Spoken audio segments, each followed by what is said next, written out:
riot breaks out in the night, and the local police forces are without the resources to quell the situation. Well, lucky for us, this is really just a hypothetical situation. But the idea of lacking these resources is very real. So for this project, we're going to look over this situation using the 4 steps of the CRIM process. But first, let's look over the CRIM process and how it's really going to help us out. The CRIM process is actually a problem-solving model, and it stands for Scanning, Analysis, Response, and Assessment. And using this model, we'll be able to solve the problem within this scenario. But at this point, we need to ask the question, how do we gather information so that we can understand the actual scope of the problem? The first thing we need to ask about this situation is how we would gather information to determine the scope of the problem. To answer this question, we need to look at 2 places. The places where the party is being held and within our own department. We would have to talk to the owners of the 3 rental houses or gain information from any student we can subdue if the owners can't be found.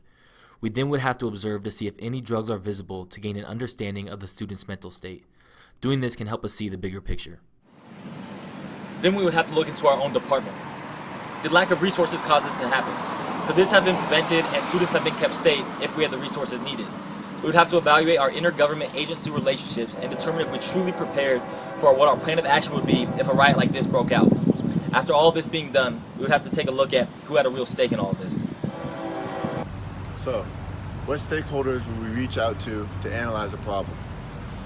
A major stakeholder that would be vital for the Cheney Police Department would be Eastern Washington University.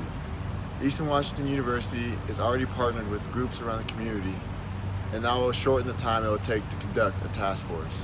Also, other important potential stakeholders include local businesses that are trying to achieve the same thing that Cheney Police Department is trying to achieve, as well as residents in the area. In addition, neighbors of the house causing the problems can make helpful observations and communicate that to the department. University police and landlords could also be utilized by providing updates to the Cheney Police Department regarding any illegal activity reported about the students living at the party house.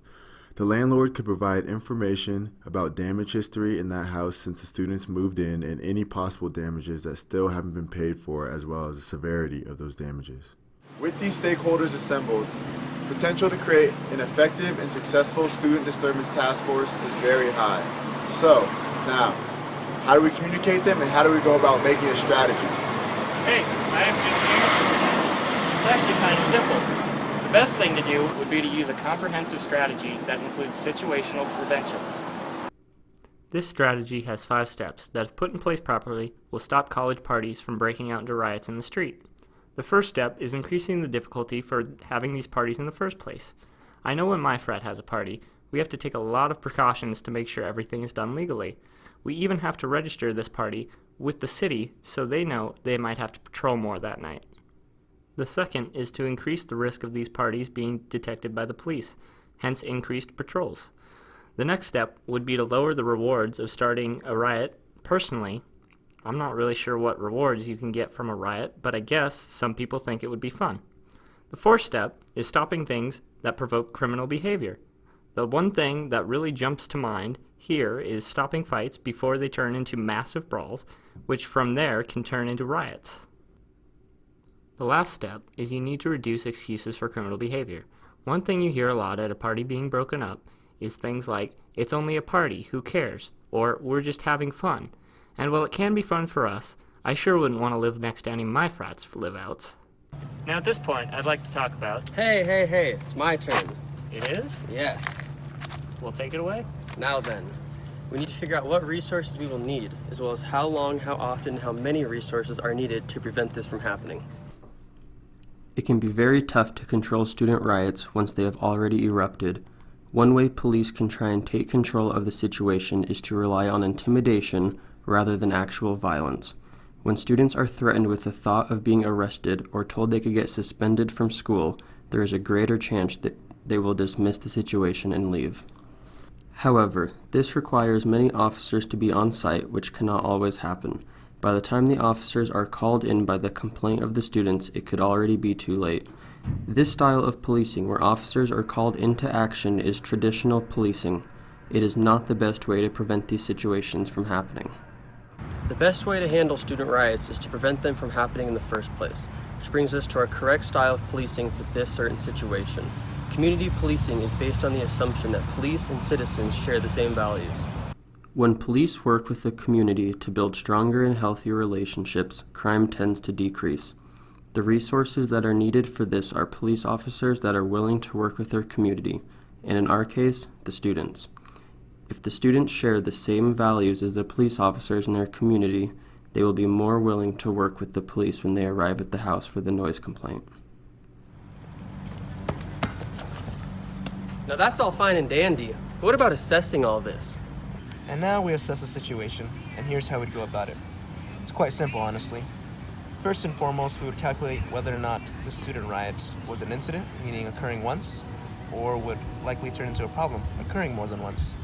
Furthermore, we could assess the number of casualties, property damage, and number of arrests. Lastly, we would determine whether or not police involvement negatively or positively affected public relations. Wait, that's it? Yep, it's not really a complex question. Oh, okay then. Well, there you go. We've taken the SARE process and used it to solve the problems within this scenario. And we hope you have enjoyed this project.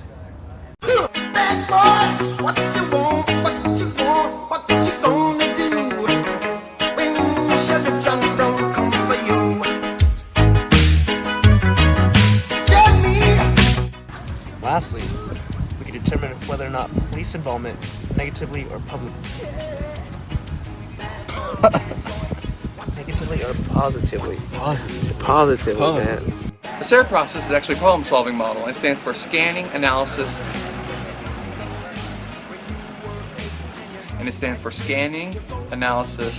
Response, and Now that's all fine and dandy, but what about assessing all this? The first thing we need to ask about All right, we're about to start. Alright, our plan of action would be if a riot like this broke out. After all of this, we would then have to take a look at who has all, shoot! I have 3 words left, bro. Also, other important potential stakeholders. How do we communicate them, and how do we go about making this strategy? Oh, shoot, that was bad. Sorry, I was slurring my words. The best thing to do would be to use a comprehensive strategy that includes. The best thing to do would create a comprehensive strategy with a.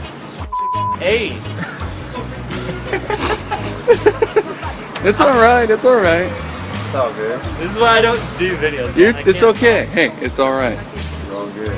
Not keeping your eye on no breaks. Hey, bad boys. What you gonna do? Or what you gonna do when they come for you? Bad boys.